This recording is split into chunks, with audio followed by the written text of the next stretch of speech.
Le Mashiach, il doit faire 4 choses. Tant qu'il n'a pas fait ces 4 choses, comme dit Maïmonide, il a une présomption d'être Mashiach. On n'est pas certain à 100%. Le mal a un pouvoir énorme. Et quand Mashiach viendra, il va égorger le Yetzera, le mal. Mashiach, que ton père, qui est dans la tombe, et ta mère, qui est dans la tombe, se lèvent maintenant et rentrent et te disent que je suis le Messie.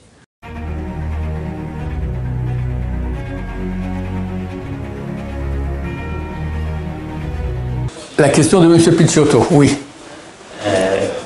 Quels sont les signes distinctifs du Mashiach? Quels sont les signes distinctifs du Mashiach que nous attendons, Bezrat Hashem, pour bientôt? D'abord, il doit être un grand Torah. Il doit connaître toute la Torah. Quelqu'un qui vient et qui dit « c'est moi le Mashiach », comme une fois quelqu'un est venu au Rav Teman, lui dit « je suis Eliyahu Hanavi » ou « je suis Mashiach », un des deux. Ah, il est fantastique. C'est marqué, je crois, 267 fois dans le Talmud, « Teko ». Teko, le sens littéral, c'est égalité. On pose une question et puis on ne sait pas trancher. Mais on va dire aussi, Teko, ce sont les initiales de Tishbi. Tishbi, Yetaretz, Kushiyot, Vesheelot. Tishbi, c'est Eliyahu Hanavi. Eliyahu Hanavi venait d'un village qui s'appelait Teshev Kanere, donc Tishbi, le Tishbi. Donc, Yetaretz, il solutionnera les questions et les objections.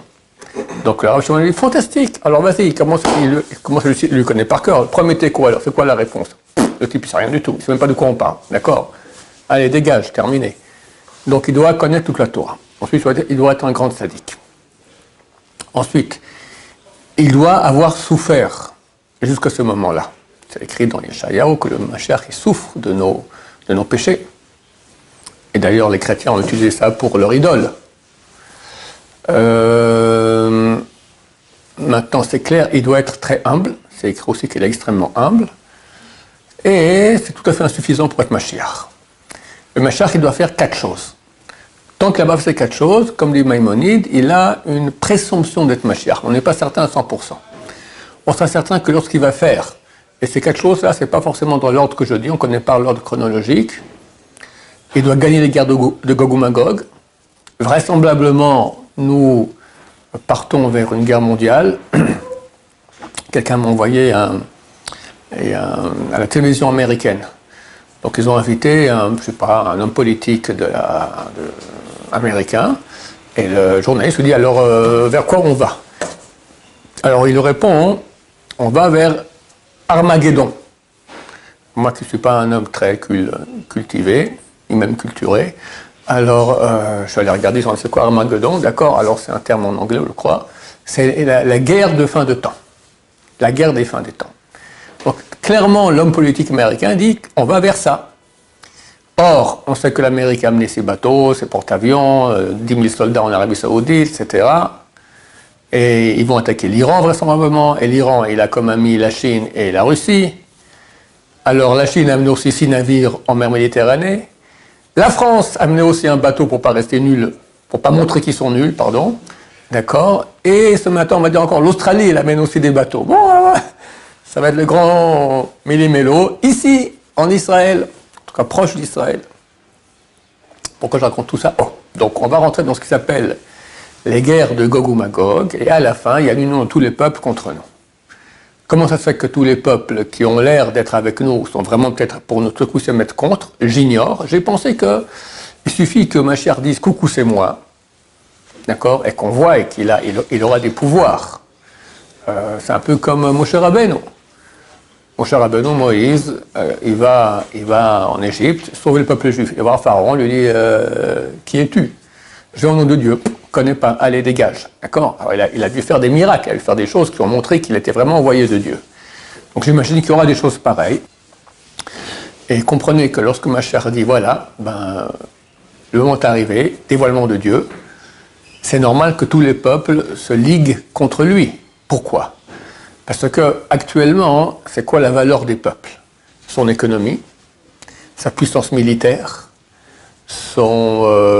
sa culture qui est mondiale, d'accord, on peut dire la culture chinoise, elle n'est pas trop développée dans le monde, la culture occidentale, elle a même conquis la culture chinoise, d'accord. Donc, tout d'un coup vient Mashiach et dit, écoutez, chers amis, le seul truc qui a de l'importance, le seul, c'est la proximité au Dieu d'Israël. Et ils vont comprendre qu'ils sont super nuls. Fini porte-avions, fini l'économie, Wall Street qui crache, d'accord, ça va très très mal. Donc une solution très simple, une solution que les Américains ont toujours utilisée, quand quelqu'un n'est pas content, ils amènent leur porte-avions de leur armée et le problème est réglé. Voilà, donc ils vont faire ça, mais pas tout seuls, comme ils sont en train de le faire maintenant contre l'Iran, d'accord. Ils vont amener les bateaux australiens, les bateaux français, même les Français vont amener leurs bateaux, d'accord. Et tous les peuples viennent en guerre contre le Mashiach. Et il doit gagner cette guerre. Ils doivent arriver à Jérusalem, et là Dieu se dévoile, boum badaboum, terminé. Ça c'est une des premières choses que doit faire le Mashiach, une des 4 choses. Deuxième, faire en sorte que tous les Juifs reviennent en terre d'Israël, même les Français. Les Français, ça va, ils sont sécessionnistes, même les Américains, d'accord. Tous ceux qui auront survécu après cette grande guerre, qui viennent en Israël. Troisièmement, que tous commencent à pratiquer la Torah, c'est fini. Plus de mini-jupes, fini, plus de Chilul Shabbat, fini. Tout le monde a pratiqué la Torah, tout le monde reconnaîtra l'amour de Dieu, ils auront une envie extraordinaire de servir Dieu. Et enfin, ça se peut que ce que je dis sera dans l'ordre, ça semble logique, l'ordre chronologique que je dis, mais ce n'est pas forcé. Et enfin, construction du temple de Jérusalem. Voilà. Quand il a fait ces 4 choses, on est certain que c'est lui. Mais vraisemblablement, comme quand Moshe Rabbeinu arrive en Égypte et dit aux Juifs, je viens vous sortir d'Égypte, ils l'ont cru. Ils n'ont pas dit non. Il a fallu quand même 10 plaies, plus encore la traversée de la mer Rouge, les Égyptiens qui sont engloutis, là que tout le monde était certain. Donc il y aura un développement des choses. Je ne sais pas combien de temps ça va durer. Je pense que ça sera, en tout cas pour nous, ça sera extrêmement... Je pense que tout va aller très très vite. D'accord, c'est fini. Les guerres de 100 ans, les guerres comme ça, on espère aussi que cette guerre-là va aller vite parce qu'on n'a pas la patience. Un rabbin, il a dit que Mashiach viendra au mois de Nissan, vers Pessah. Ah, je lui ai dit, ah non, on a encore 6 mois à tirer. Impossible. Je vous dirais, ça fait bien 40 ans qu'on attend. D'accord. Quand j'étais fiancé, j'ai écrit à ma fiancée qui est à Genève, rappliquez-vous parce que Pessah Mashiach, il arrive. Ils sont tous rappliqués, l'arrière-grand-mère, tout ça. Bon, vous voyez que c'est pas nouveau qu'on attend le Mashiach. Et moi, je suis encore jeune, il y en a qui attendent depuis bien plus longtemps. Un jour, on aura raison. D'accord. Comme je dis, on a lu Noach cette semaine. D'accord. Noé. 120 ans, il a construit l'arche de Noé. On lui demande, qu'est-ce que tu fais? Il va amener un déluge. Ah ouais? Tout le monde se moquait de lui. Bon, alors, on attendait que le déluge vienne cette année. La première année, rien. 2 ans, 3 ans, 10 ans! Rien du tout. 120 ans! Chaque année aux nouvelles, nouvelle année, 1er janvier, ou je ne sais pas à quelle date ils avaient, d'accord? Et dans les nouvelles, on voit, et toujours, Noé en train de construire son arche. Et grand éclat de rire de toute la population. Mais un jour, il a eu raison, le pauvre Noir, d'accord? Et là, il faut être aveugle pour ne pas comprendre qu'on se rapproche. Si l'homme politique américain, il dit Armageddon, d'accord, qui dit on part vers la guerre finale de la fin des temps, alors qu'est-ce qu'on doit dire nous? Que tous nos écrits montrent cela. Voilà, donc c'est comme ça qu'on reconnaîtra Mashiach. Et certainement, il faudra surtout que les grands de la Torah reconnaissent et disent c'est lui. Parce que vous et moi, on ne sait pas reconnaître qui est grand en Torah et qui peut raconter n'importe quoi. Les grands de Torah, oui. Comment ça se fait que dans l'histoire, il y a eu de faux messieurs? Comment ça se fait qu'il y a eu tellement de faux messies durant l'histoire? D'abord, il faut comprendre que le peuple Israël attend Mashiach. Donc quand on leur dit, tiens, il est arrivé, ils y croient. Maintenant, il faut comprendre que dans le monde, Dieu a créé le mal. Et le mal a une puissance, je ne vais pas dire phénoménale, plus que cela. C'est le roi du monde. Ils ont des pouvoirs, le mal a un pouvoir énorme. Et quand Mashiach viendra, il va égorger le Yetzera, le mal. Mais bon, il faut commencer déjà par l'Iran. L'Iran, comme moi je pense, c'est Amalek. Et quand Amalek tombe, alors il pourra avoir un dévoilement de Dieu. Sinon, impossible. C'est marqué que tant qu'Amalek existe, le nom de Dieu n'est pas entier et le trône de Dieu n'est pas entier. On a un verset, Kiyad al-Kessia, Milchama l'Amalek midordor. Kiyad, Dieu tend sa main pour jurer. Al-Kessia, sur le kissé de Yudke Vavke. Mais c'est marqué Kes à la place de kissé. Il manque la dernière lettre du mot trône.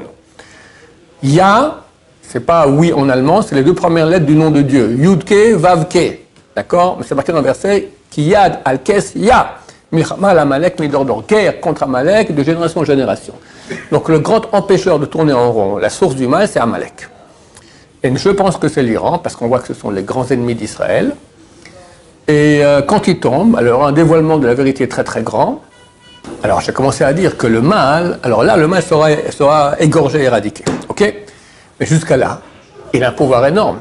Et pas qu'un pouvoir politique et militaire, médiatique aussi, comme ils l'ont. Aujourd'hui les médias sont dans les mains du mal, d'accord? Ils disent ceux qui veulent comme ils veulent et j'en gobe. Le mal aussi a un pouvoir mystique. Il y avait un faux messie qui a fait beaucoup de mal au peuple d'Israël, qui était un grand sage d'Israël, c'était un grand Talmid Chacham, très grand kabbaliste, Shabtai Tzvi. C'est un de ceux juifs sur lesquels on a le droit de dire « Imarshmo », que son nom soit effacé. C'est très rare qu'on dise ça sur un juif.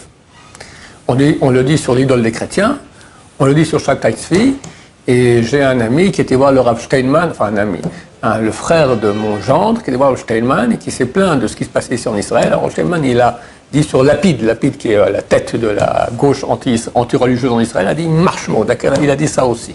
Que son nom soit effacé. C'est une chose très très grave de dire ça. Alors sur ce faux Messie Shabtai Tzvi, on le dit, il vivait environ 400 ans. Il était un très très grand kabbaliste. Et il a mal tourné. Mais il n'a pas mal tourné vers le bas, c'est-à-dire qu'il a péché avec des filles ou des trucs comme ça. Il a péché dans le haut. D'accord? Comme on a dans la Gemara, dans le traité Chagiga, page 15, on parle là-bas de Acher. Acher, c'est un grand sage d'Israël qui s'appelle Elisha ben Abouya. C'est marqué que lui et encore 3 autres sages d'Israël sont partis, il faut des techniques akabbalistiques, sont partis dans les monts supérieurs. Parmi eux, un est mort, un est devenu fou, un, Elisha ben Abouya, il a quitté la Torah, et seul Rabbi Akiva est rentré en paix et sorti en paix. Quand tu vas là-haut, ça devient dangereux. Tu joues maintenant avec des choses très très graves, on ne sait pas exactement ce qui s'est passé.